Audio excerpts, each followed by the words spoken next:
Hello, I'm Dee Brown, CEO, and welcome to this episode of Self-Made. My guest today is Joshua Gunn.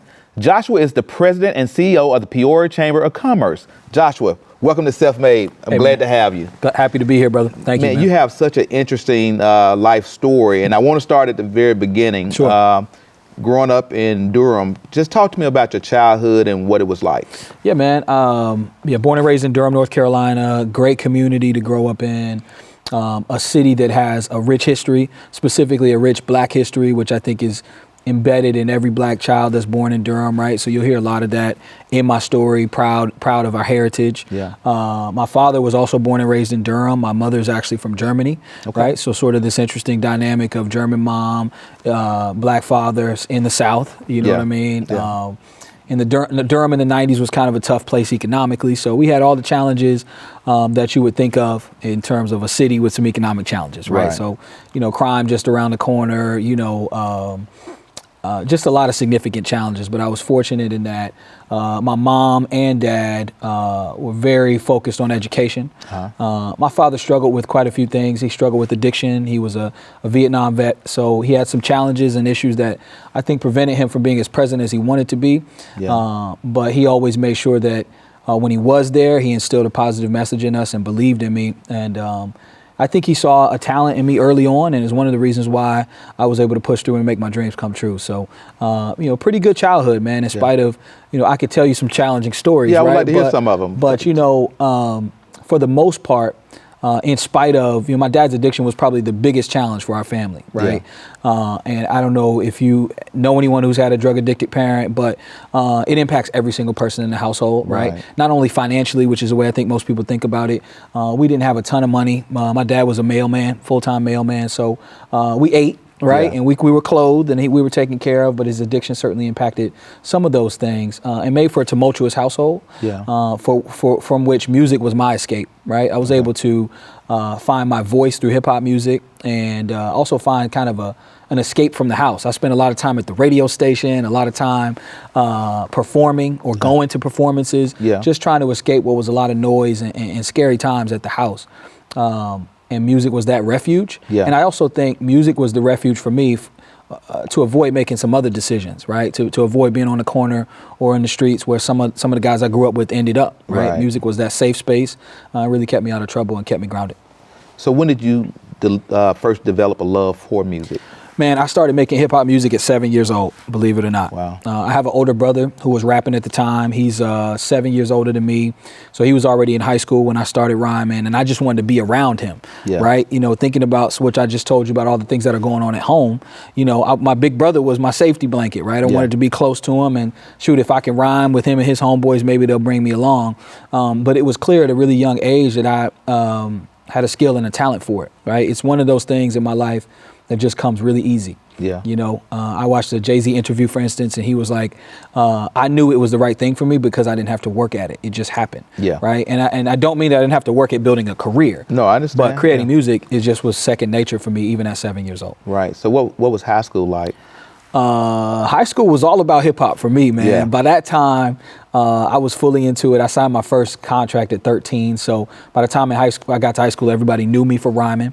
I spent most of my high school days skipping class to battle rap.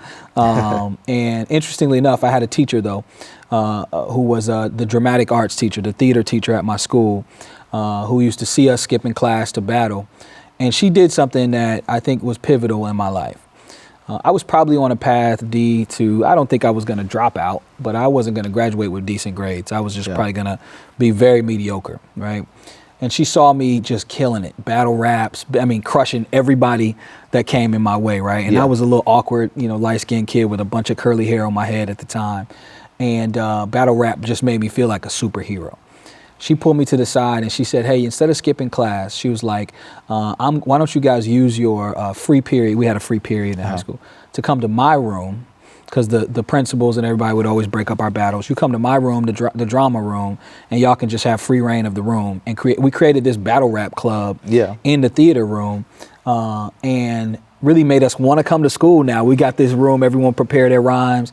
And her name is Miss Hines, by the way. Miss Hines is probably the reason why I graduated with better grades and why I got re-engaged into school. You said Miss Rhymes? Miss Hines. Hines, okay. Because I knew I could come to her class and spit my rhymes. So for me, I wasn't a great athlete. I tried to hoop a little bit, Dee, but music was the thing that I built my brand on, music and performing. I ended up getting into plays. I did musicals thanks to Miss Hines. She let me rap in a Shakespeare play, right? Really? Really invested in me in a way that helped me get through high school. And especially with all the stuff that was going on at home. High school was really the height of my father's addiction, the height of the stress between my mom and dad. Yeah. And so giving me something to feel positively about, Ms. Hines helped a lot and kept me in school. So you went on, graduated from high school, went on to college, and music was still a big part of your life when you went to college. Yep. So kind of take me from college and how music was part of your life on campus at North Carolina A&T, and then take me through how you launched your professional career. Sure. So one thing I'll mention that'll be a good transition point from high school to college. Okay. While I was in high school, me and two of my friends released an album as a group called The Third Day. On that album, we had production from Ninth Wonder, Crisis, and Nicolay. All three of those guys today are Grammy Award-winning producers. Ninth Wonder, probably the most famous of the three that I just mentioned. He's worked with Jay-Z, Beyonce, one of the biggest hip-hop producers of all time, right? Yeah. And we had an album with him at 16 years old. That album reached global status online. I think we did 500,000 illegal downloads. This was before you could download legally. Yeah. 500,000 rapid share illegal downloads within the first year, and most of them were internationally, right? So we're in high school. We've got this international notoriety. We're being booked to perform all over the country, and then all of a sudden, all of our parents say, "Well, you're not rich enough to stay here. You better go to college," right? Yeah. And the record deal situation that I had, it sort of blown up by that time, and so I made the choice to go to A&T because I got a chance to go there to their freshman orientation, and HBCUs are just magical for me in that way. Yeah. But when I got to A&T, I wasn't really thinking about the academics. I was still thinking about biding my time to build this music career. Right. And so I hit the yard and did exactly what I did in high school. I found battles. I found people to battle. And just to build my notoriety, started to perform at clubs in Greensboro, which is where A&T is. Yeah. And it really only helped sort of build my following. With the beautiful thing about HBCUs, as is you got black people from all over the world, right. Caribbean, all over the country. Right. They get my CDs and taking them back home on vacations, and now we're building a much bigger fan base. So it's sort of built-in following at A&T. Right.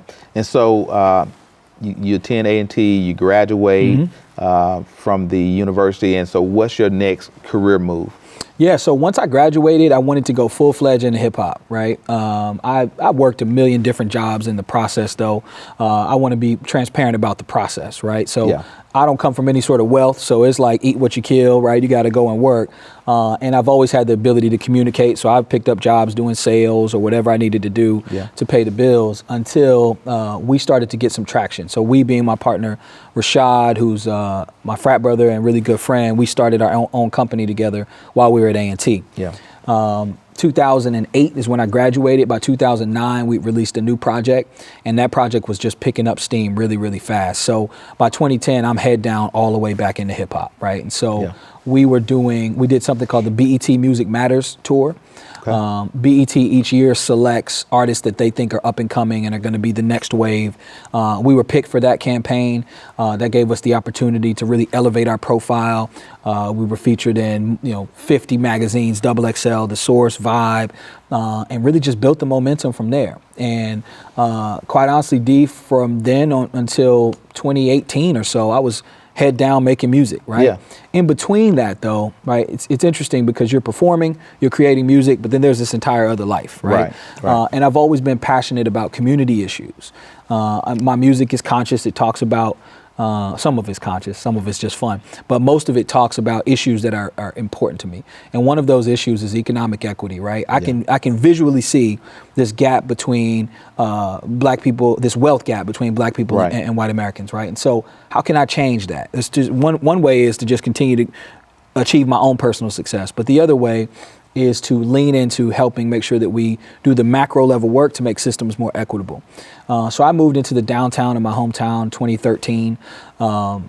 and that downtown was changing rapidly, right? So I described for you the Durham of my childhood, which was economically a challenged place. Yeah. Durham today is probably the most expensive city in the state of North Carolina, and certainly the most economically, the best example of economic growth in North Carolina. But the gap between haves and have-nots is huge in Durham. Still huge. Yeah. And so I had some notoriety, a name, some recognition from my music career, especially at home, right? I was never a big, huge global superstar, but I have a following, as an independent artist, and that really resonated back home. So how do I use that? Well, I want to use that to contribute to improving the conditions of the people that I'm most passionate about and advocating for marginalized people. Started with community organizing. Started 3 festivals in my hometown, one called Black August in the Park with 4 of my friends, centered around creating safe spaces for Black people in a rapidly gentrifying community, which Durham is. Those spun off into a Black business festival called the Black Market, and then the Black Farmers Market, where we support Black farmers. Yeah. So made enough noise and started to see the economic piece or really the science of economics and how it impacts people. And I developed a passion for that and got invited to a meeting with the Chamber of Commerce in Durham in 2016. And was still pretty knee deep in who I was as an artist, but also really developing this new passion. Right. And one of the things that one of my mentors, MC Light, told me is, don't stifle your passions, right? You could be passionate about multiple things at once. And just because you do music doesn't mean you can't do other things. And that resonated with me. Got offered a job at the Chamber to help do economic development as the VP in Durham. And the rest is history, man. I love this work. I love what it can do to improve the conditions of communities. In 2020, I took the job in Peoria as the CEO. So where do you think you developed the passion to try to close that wealth gap and to really fight for social equity? Yeah. One of the things that music gave me, Dee, was the ability to see the world, right? And, performing in places like Seoul, Korea, and going to Thailand and all over Europe, right? You start to really see the world, realize the world's bigger than your backyard, world is bigger than America. The way that we do things in here in America, some of them are fantastic, but they're not the only way to approach sort of social issues. And so just exposure to that and just this constant curiosity about why some people live one way and why others live a different way, meaning some people have access to all the resources and some people don't, right? And there are various personal issues, right? The work ethic and those things that we all have applied to help overcome our own circumstances. Right. But there's also, the reality is there's also systemic issues at play, and many of the people who have access to all the resources aren't necessarily those who earn them, right? Or who worked as hard to get them. Right. So how do we create a society that is actually a meritocracy, that is based on, the old adage, if you work hard enough, you can get there. And I think we do that by closing those inequities. So that passion just came from being a conscientious observer of the world. And look, man, on my time here on this planet, I just want to help make people's lives better. Right. And this is my passion. So who, I guess, growing up, helped mentor you or inspire you to become socially conscious? Man, that's such a great question, and I think about that all the time. It wasn't something that we talked about at home, right? Right.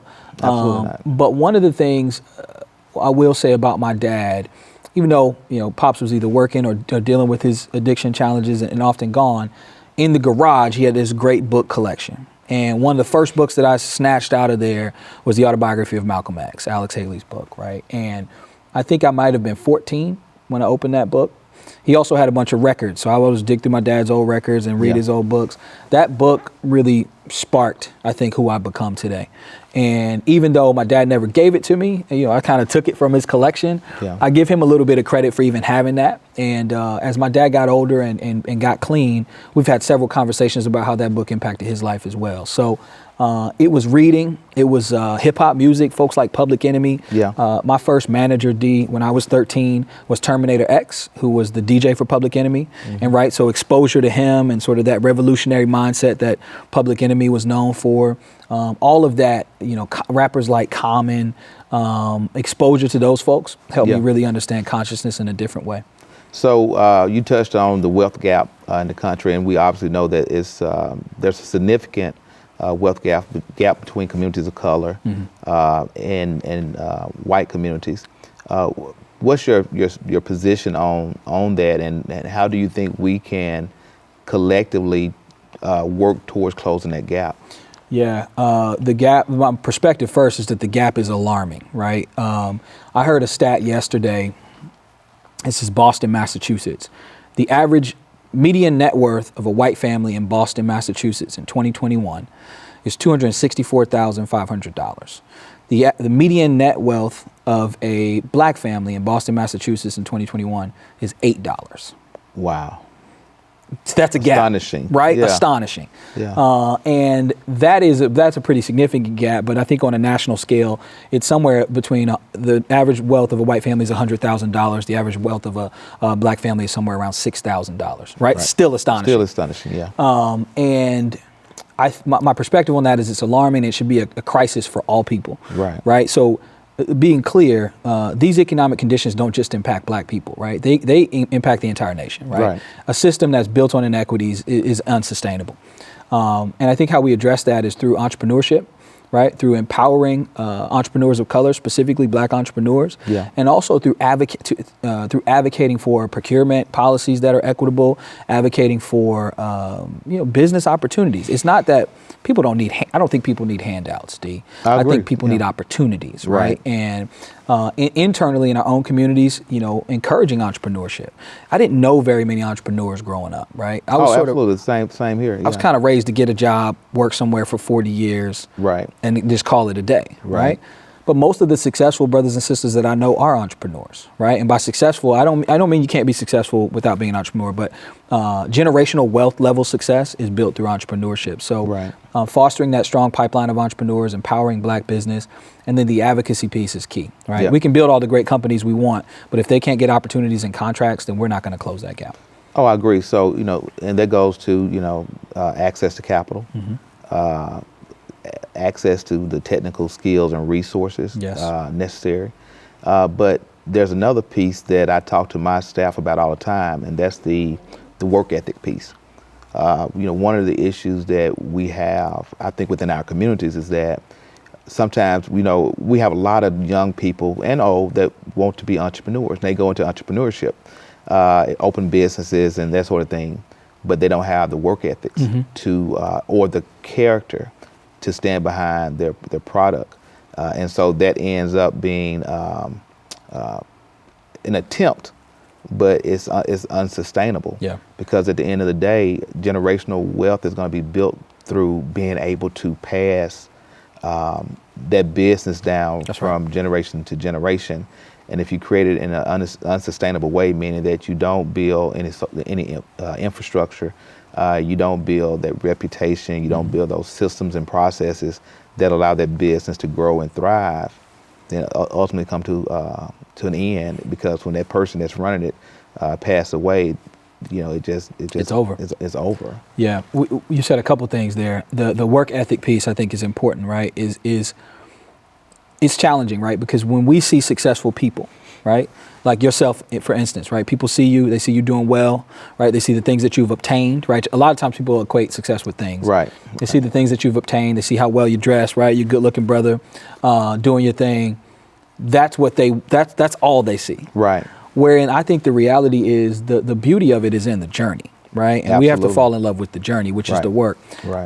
One of the other reasons I knew music was for me is because whether we were somewhere overseas performing in a packed venue or it was just me in my room writing songs that nobody will ever hear, I was happy. Yeah. Right. And even today in the work that I do now, it's not the awards, it's not the speaking engagements. I enjoy the day-to-day blocking and tackling of it all, right? Yeah. Taking a call with the small business owner saying, hey, how can I help you get access to this grant? Right. Those are the things that are exciting to me. So I think part of the challenge is people are doing it for the wrong reasons. Yeah. Right. So it feels like work, right? That's part of the challenge. But the other piece is people just have to fall in love with the journey. Absolutely. When you're building something, it takes a long time. You know that. Yep. And it might not look like you thought it would look either. Right. My music career didn't look the way I thought it was going to look, D. I thought drop my first album, Rolls Royces out front, all of that. It doesn't go that way. Right. I mean, for some people it might, right? But for 99% of all artists, it's about creating music, connecting with your fans, and you build a business through that, right? It's not necessarily going to be Rolls Royces overnight. And that's the same for any entrepreneurial venture. People got to love that journey. Right. And the way I would describe what you just said is in similar terms is that people fall in love with the outcome, but they don't respect the process. That's right. And so everyone is, they're outcome driven without the work ethics to go behind the processes necessary to achieve the goals that they want to reach. And I tell people all the time, like, everybody has a good idea. I mean, there's no shortage in the world of good ideas. You can talk to any of your friends who may not have ever done anything substantial, and I guarantee you they've had an idea. Yeah. You sit around a table, sit around a room, I don't care how successful the people are, everyone has a dream. Like everyone has dreamed about achieving or accomplishing something. And even if you have achieved at the highest level, you still have more dreams. That's right. You still have more things that you want to accomplish. And so you can't do any of that if you don't have the work ethics and the discipline and the character to go behind the processes necessary to take you where you need to be. 100%. Yeah. 100%. And I want to build on that. And I know I don't want to spend too much time here, but it's becoming a crisis in our community. Another crisis is that you've got these businesses, I call them father and son or father-daughter businesses, where the first generation built this business, right? Construction or plumbing or signs or trucking, right? And they work it until they're old enough to retire, and then they've got a successor who maybe is not as interested in that industry, or who maybe doesn't have the same work ethic that's going to apply. And those businesses either go out of business or are sold out of our community. And so we lose that community wealth that is vital. And I think we've seen that over the past couple of generations, right? I agree with you. And I'm not placing all the blame on that, but there's various factors that contribute to it. But that work ethic is kind of hard to pass on. You and I have to figure out how to make sure that our children obtain that, Because you can't teach it. You can't go to school. You can go to the best institution in the world, but how do they put that fire in you to where you go that extra mile, where you go, I tell people all the time, everyone that's truly committed to doing anything is going to give 100%. You go to work, you do everything they ask you to do on your job, you just gave 100%. But that's not good enough when everyone that wants to get from point A to point B are all giving 100%. So how do you get the edge on competition? How do you get the edge on life? And the edge on life is like going beyond, above and beyond that 100%. Work while they sleep, or be innovative and do something no one else is doing. There's a cool quote that I like to share. I'm a millennial, D, so everything we got is memes and TikToks, right? But I saw one the other day. It said, I decided I didn't want to work a 9-to-5, so I became an entrepreneur. Nobody told me that meant I'd be working 24/7. Right? And so in order to be a successful entrepreneur, you're always at work. You're always at work. Right? And that's my life, right? I do what I do with the chamber almost all day, right? I mean 6 a.m. to probably 9 p.m. And then I'm also an entrepreneur. I still am a creative. I still do consulting. So that's the rest of my time, right? And I also have a family I want to spend time with. But I think if you're really committed to the journey, the outcomes kind of come, right? I'm sure you've been in a space where you're being celebrated for something and you're still thinking about the work you got to do, right? You take a moment, get the trophy, and you're back to it. And I think that's when you're in your purpose. I honestly do. No, I agree with you. I think that, and I can't remember who made the quote, but they said, if you're still talking about what you did yesterday, that means you haven't done anything lately. Today, that's right. So that's right. Yeah, so it's always on to the next goal, the next accomplishment. So just in closing, talk to me about the impact that you're having here locally through the work you're doing at Chamber of Commerce. Yeah, absolutely.